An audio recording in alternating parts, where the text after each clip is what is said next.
તો કુંભાણીને 6 વર્ષ માટે સસ્પેન્ડ કરી દેવામાં આવ્યા છે। અમારા સંવાદદાતા નરેન્દ્ર રાઠોડ વધુ વિગત આપી રહ્યા છે। નરેન્દ્ર, તમારી પાસેથી જાણવા માંગીશું, નિલેશ કુંભાણી હજી પણ ગાયબ છે, ત્યારે આ તરફ કોંગ્રેસે કાર્યવાહી કરી દીધી છે અને 6 વર્ષ માટે સસ્પેન્ડ કરી દીધા। નરેન્દ્ર, હજી નિલેશ કુંભાણીને સસ્પેન્ડ કરવા માટેનો નિર્ણય જ એટલા માટે લેવામાં આવ્યો છે કારણ કે જે પણ સમગ્ર બનાવ બન્યો હતો એમનું ફોર્મ રદ થવું અને ત્યારબાદ એમની મિલીભગત ભારતીય જનતા પાર્ટી સાથે હોવાનું આ સંદર્ભની જે બાબતો સામે આવી હતી, ત્યારબાદ કોંગ્રેસ પક્ષની શિસ્ત સમિતિએ એમને એક નોટિસ પણ પાઠવી હતી અને એમને સ્પષ્ટ કહ્યું હતું કે એમની સામે જે પ્રકારના આક્ષેપો થઈ રહ્યા છે એ આક્ષેપોનો તેઓ જવાબ આપે, પરંતુ જે પ્રકારે તેઓ ગાયબ થઈ ચૂક્યા છે અને અત્યાર સુધી કોંગ્રેસ પક્ષ સાથે એમનો સંપર્ક નથી થઈ શક્યો અને આ જ બાબતને ધ્યાનમાં રાખીને કોંગ્રેસની શિસ્ત સમિતિ દ્વારા કુંભાણીને 6 વર્ષ માટે કોંગ્રેસ પક્ષમાંથી સસ્પેન્ડ કરવા માટેનો નિર્ણય લેવામાં આવ્યો છે। શિસ્ત સમિતિની બેઠકે જે એમને નોટિસ પાઠવી છે એમાં સ્પષ્ટ કહ્યું છે કે ફોર્મ ભરવામાં કોંગ્રેસ પક્ષની નહીં પરંતુ કુંભાણીની નિષ્કાળજી છે અને આ સિવાય ભારતીય જનતા પાર્ટી સાથે એમની મિલીભગત છે અને આ બાબત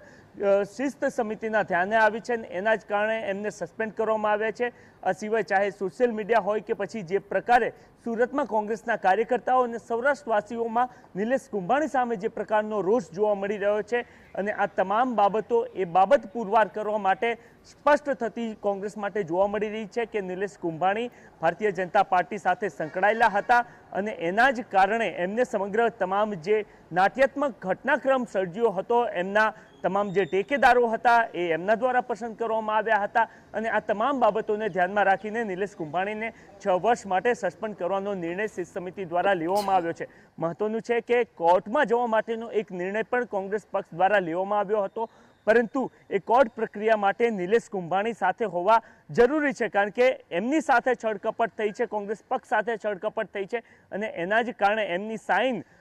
રીટ પિટિશનમાં હોવી જરૂરી છે। જો કે કુંભાણી હાજર રહ્યા નથી, એ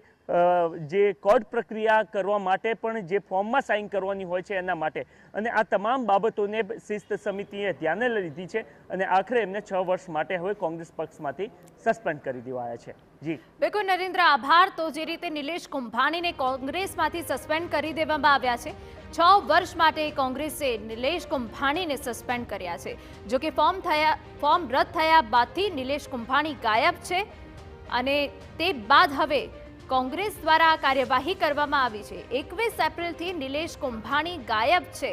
અને હવે કોંગ્રેસે સસ્પેન્ડ કરી દીધા છે। 6 વર્ષ માટે નિલેશ કુંભાણીને સસ્પેન્ડ કરવામાં આવ્યા છે। ફોર્મ રદ થયા બાદથી જ સુરતમાં આ રાજકીય ગરમાવો આવ્યો અને તે બાદથી જ ફોર્મ રદ થયું અને તે બાદ જે કોંગ્રેસ દ્વારા વિરોધ કરવામાં આવ્યો હતો, કોંગ્રેસ દ્વારા જે હોબાળો કરવામાં આવ્યો હતો, તે બાદથી નિલેશ કુંભાણી ગાયબ છે। પત્ની દ્વારા એવું કહેવામાં આવ્યું છે કે નિલેશ કુંભાણી અમદાવાદમાં હોઈ શકે છે, પરંતુ હજુ સુધી નિલેશ કુંભાણીનો કોઈ જ અતોપતો નથી અને તે વચ્ચે હવે કોંગ્રેસે પણ કાર્યવાહીના ભાગરૂપે નિલેશ કુંભાણીને 6 વર્ષ માટે સસ્પેન્ડ કર્યા।